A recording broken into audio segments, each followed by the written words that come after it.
Olá a todos, eu me chamo Eliseu, sou da equipe The Let's Dance e bom, hoje eu venho aqui falar para vocês sobre meios para se conseguir alta performance com a linguagem de programação Python. Bom, como vocês podem ver, eu estou aqui no estúdio e eu achei bastante interessante fazer a gravação aqui no seminário por dar um ar mais contraído à apresentação e também porque eu gosto bastante daqui. Então vamos lá.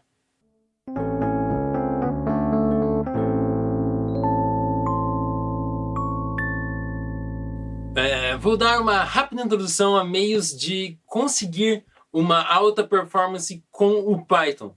E como sabemos, o Python é hoje uma das linguagens do momento, por ser de fácil entendimento e ter uma linha de aprendizado bem fácil. E também por ter uma grande gama em como aplicar ela.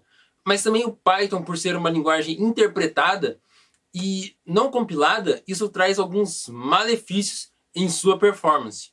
E para minimizar esses problemas, uma das soluções é pré-compilar funções do Python em um arquivo de saída, para que esse seja importado no Python. E quando for utilizado, é eliminado uma boa parte do tempo de execução, como podemos ver no gráfico aqui ao lado.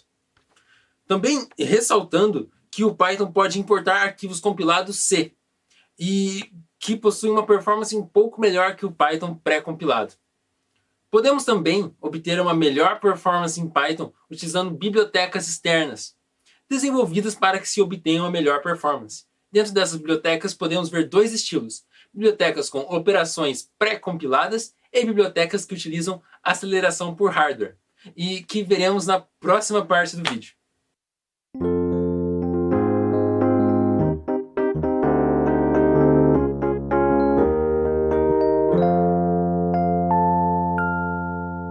Como eu disse anteriormente, podemos separar essa biblioteca em dois estilos: bibliotecas que utilizam o código pré-compilado e bibliotecas que utilizam aceleração por hardware.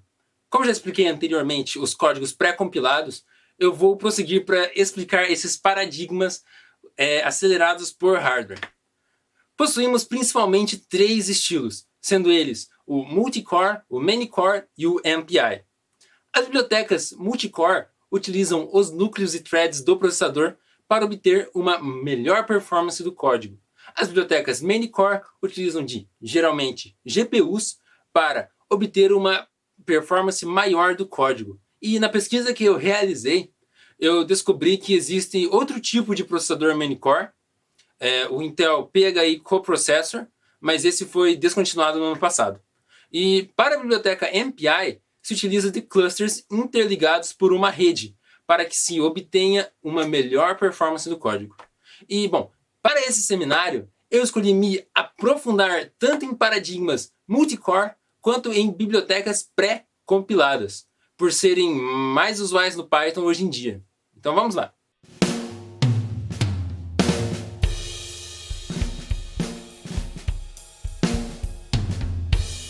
Vamos falar um pouco da história do Python antes de falar sobre o multicore. Quando o Python foi idealizado nos anos 90, não era imaginado que os computadores teriam múltiplos núcleos de processamento. Então, quando começaram a aparecer os primeiros sistemas operacionais que utilizavam de múltiplas threads, foi criado o GIL, que significa Global Interpreter Lock. Esse GIL ele previne o Python de utilizar mais de uma thread do processador. Já que o Python tem muitos módulos globais, o uso de múltiplas threads poderia ocasionar de alterações indevidas desse módulo durante a execução. Então o GIL foi criado para prevenir isso. E como você pode ver na imagem ao lado, o paradigma de programação Python segue esse esquema, ou seja, temos todos os processos seguindo de maneira linear em sua execução. Com a programação multithreading, nós respeitamos o GIL. Porém, nessa única thread de execução, criamos várias execuções paralelas, como é demonstrado no esquema do lado. E geralmente esse paradigma multithreading é utilizado quando precisamos processar um input e output de algo paralelo a uma aplicação. Geralmente é utilizado para recebimento de pacotes de internet, onde esses são recebidos em um background, enquanto a aplicação funciona normalmente aguardando o carregamento desses pacotes. No exemplo que irei mostrar logo após a explicação de multiprocessing, iremos baixar imagens da internet de maneira paralela utilizando o paradigma multithreading. Já com a programação multiprocessing, o GIL não é respeitado, então dividimos os processos entre os núcleos do processador para que sua execução seja realizada em paralelo. Podemos ver o diagrama dessa paralelização logo ao lado. Esse paradigma multiprocessing, diferente do multithreading, é dividido em vários núcleos da CPU, o que torna mais difícil o compartilhamento de dados entre esses processos, já que possuem uma memória alocada para cada um e não uma memória conjunta.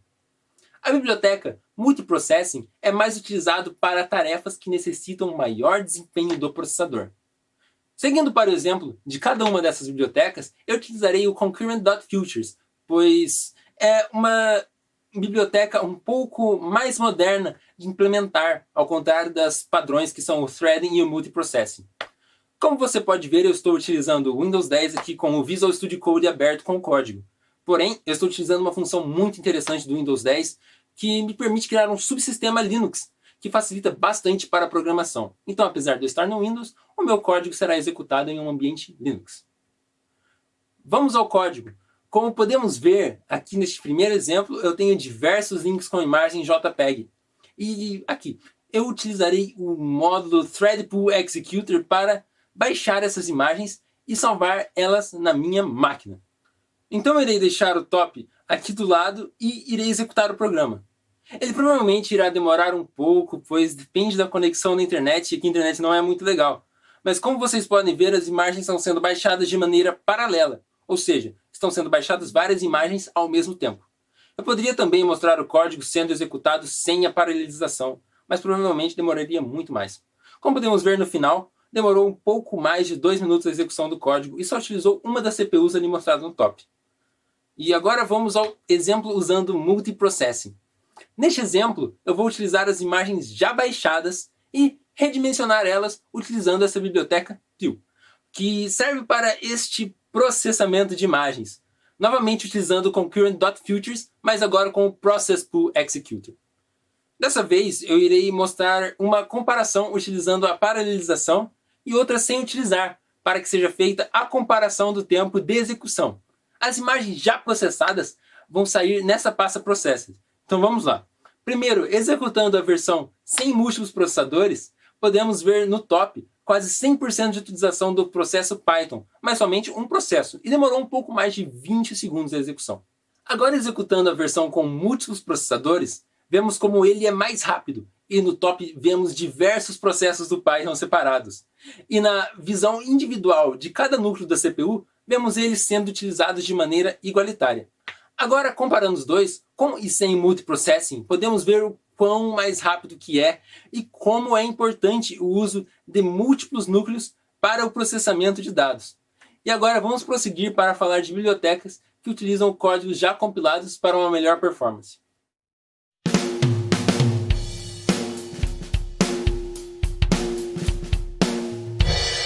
Como foi dito no começo do vídeo, podemos utilizar bibliotecas compiladas, otimizadas dentro de linguagens para obter uma melhor performance no Python. Vamos primeiro falar um pouco sobre o NumPy. O NumPy é uma das bibliotecas mais utilizadas para cálculos no Python. É utilizado tanto para cálculos rápidos e para análise de dados. E bom, o que é o NumPy? Segundo Nathaniel Smith, que é um dos desenvolvedores do NumPy, a biblioteca é um meio termo entre linguagens numéricas, como Fortran, e linguagens de uso geral, como C. E, bom, como o NumPy consegue esse desempenho? Bom, ele utiliza do Cython, que é uma biblioteca e um compilador Python, que gera um código Python e esse código é convertido para o C, para que se obtenha uma maior performance. E, bom, como foi dito anteriormente, o Python pode facilmente conversar com arquivos compilados em C.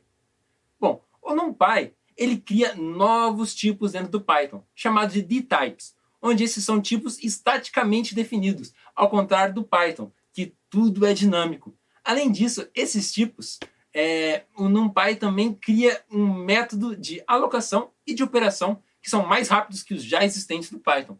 Ressaltando que para diversas funções do NumPy, ele utiliza o BLAS, que é um subprograma de álgebra que também é utilizado em bibliotecas C++, onde o NumPy consegue obter um desempenho bastante parecido ao de C++.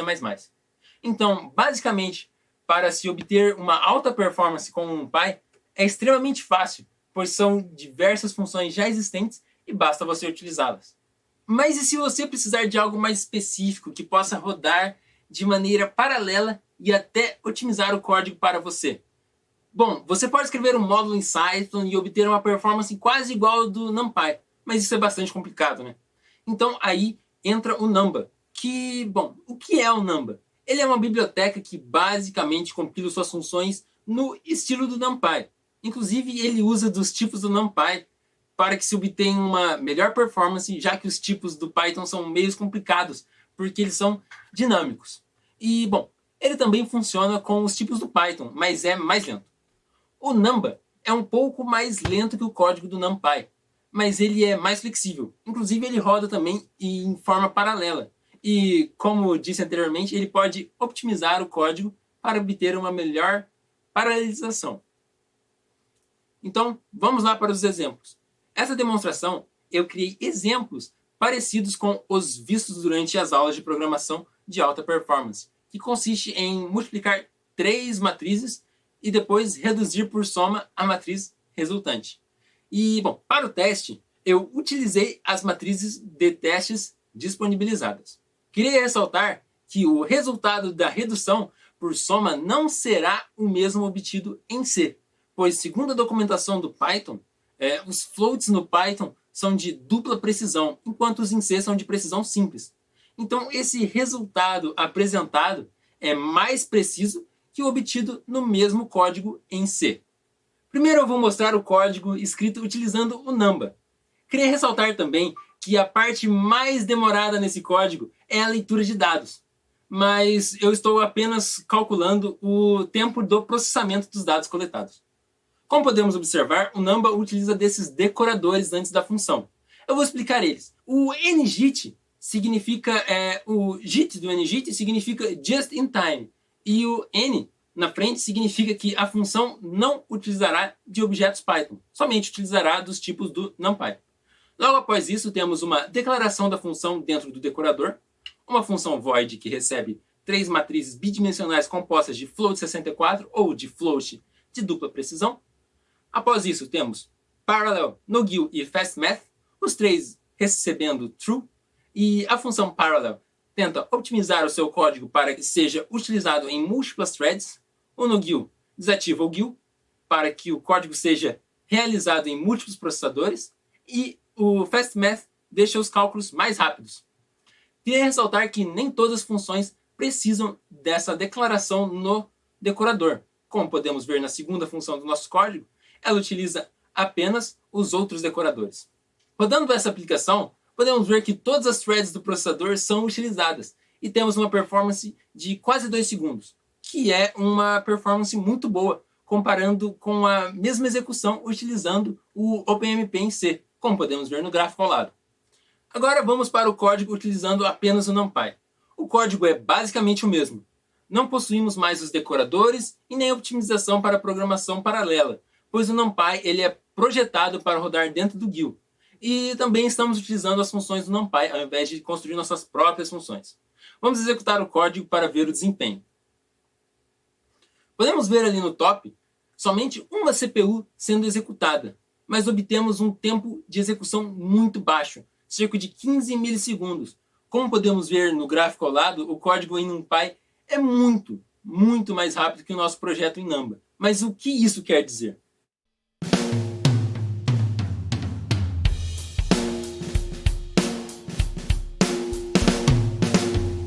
Como podemos ver nesse seminário, nem sempre a paralelização é o melhor meio de se obter um grande desempenho em Python.